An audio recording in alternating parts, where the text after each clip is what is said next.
First, what's good, famo? What's going on? You good? Just woke up. Hey, I feel. Alright, so we're gonna be recording this for everybody. You know, got the Black Chucky Finster. How'd you come up with that, man? Black Chucky Finster. Black chicken. I'm really into Rugrats, and I'm childish as hell. So, kind of just clicked together, and then I had one of my friends just, make a logo for it, and he was like, "This is dope. Take this." That's great. I feel. Alright, man. So, what was your inspiration behind all this music? You mean like just the music that I make generally, or like the recent tape? In general, right now, just in general.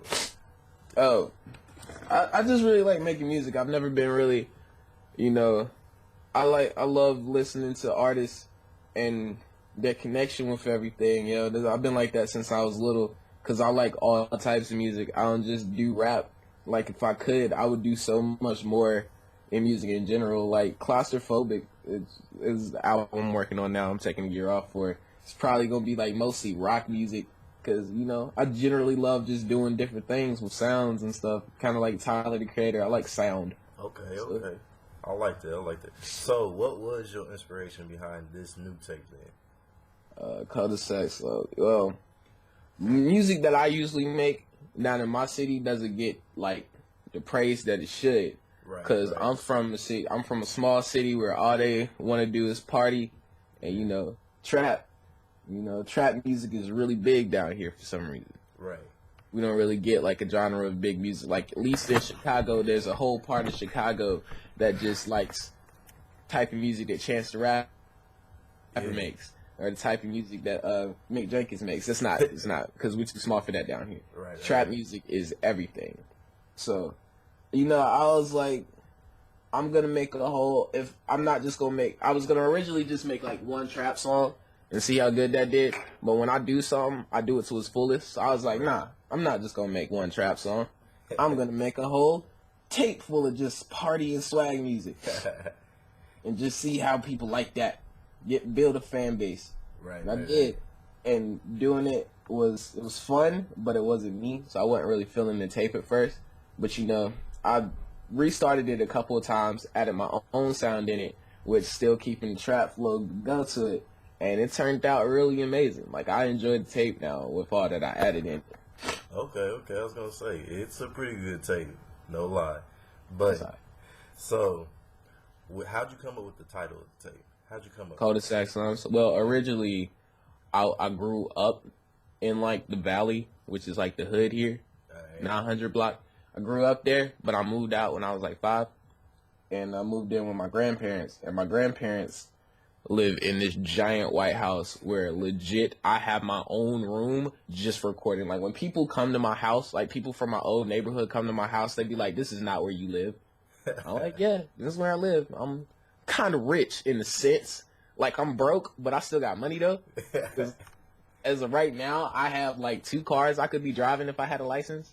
So I'm kind of a privileged kid, I guess you could say. Yeah, you living it up, buddy. You living it up.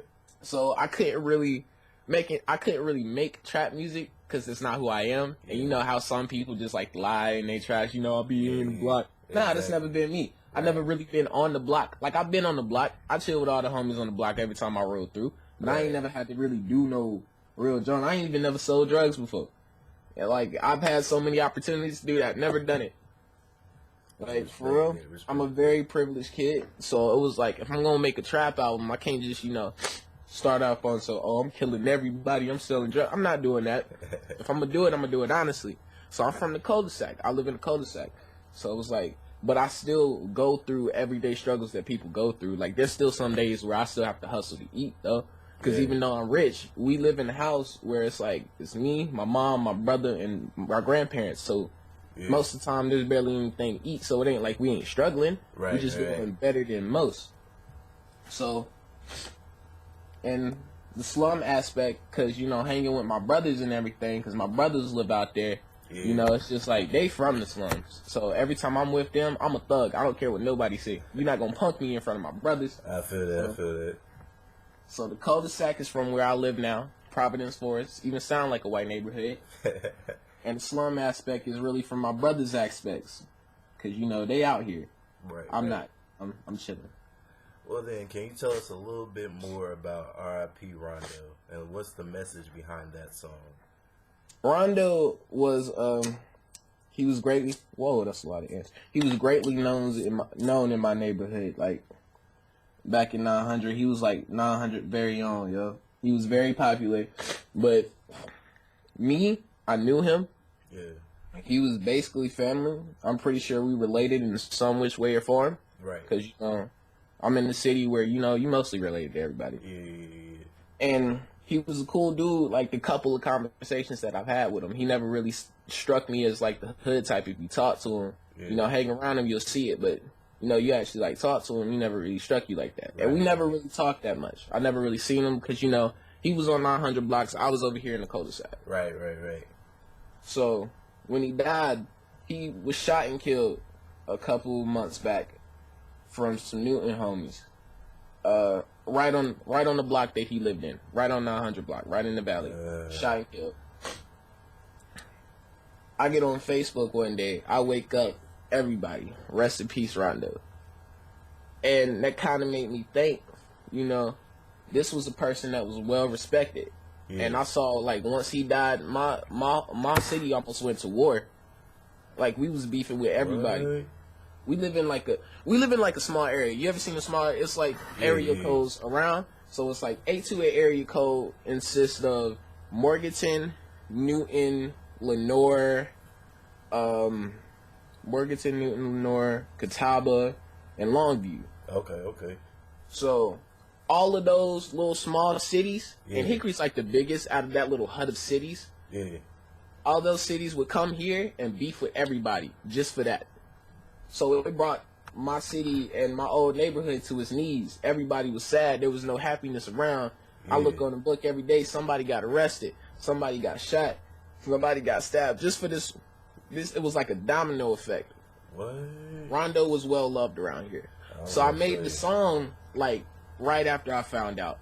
Like the night after I found out, I was working on Culdesac Slums. I just started working on it. And I was like, what is a song that could show respect to where, you know, that slum aspects comes from? The valley. Right. I was like, I'm going to make the song, and it's going to be headlining Rondo, telling him rest in peace. Yeah. Out of all full respect. There was no other thought but this is going to be the neighborhood. Respect. At one point, I was going to even shoot a video for it right on the neighborhood. And that's what I was going to do. It was out of full respect and nothing more than that. But when I dropped the tape, it kind of backfired on me because a couple people was just like, oh, well, you didn't really knew Rondo. You didn't even come to the funeral. I was out of town when the funeral happened.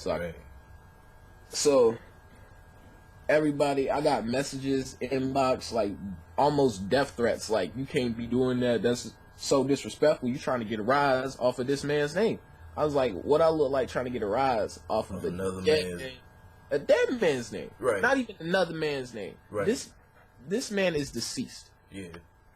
So it would be the utmost disrespect, which is the totally opposite of what I was trying to do, to try to get famous off of this man's name, and he is in the ground. Yeah.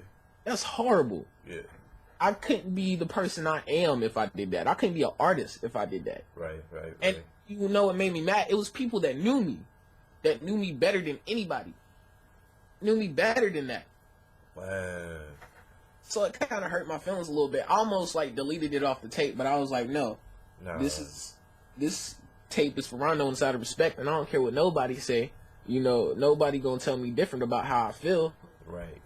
And once they realize how stupid it was to say I'm trying to get famous off of a deceased man's name, they gonna really rock with it. Right. And one person did. The dude that called me out first, he was my homie. He was like, after I explained it to him, he was like, yeah, I feel you. Just mellow, homie. Don't do no fake junk, because just because you see somebody's name or you know somebody's name don't mean that you really rock with that person. And we just took it out of content. And I was like, yeah, that's understandable. I get why you feel that, but that's not what I'm trying to do. So he ended up sharing the tape, and it was all good after that, after I put that post up.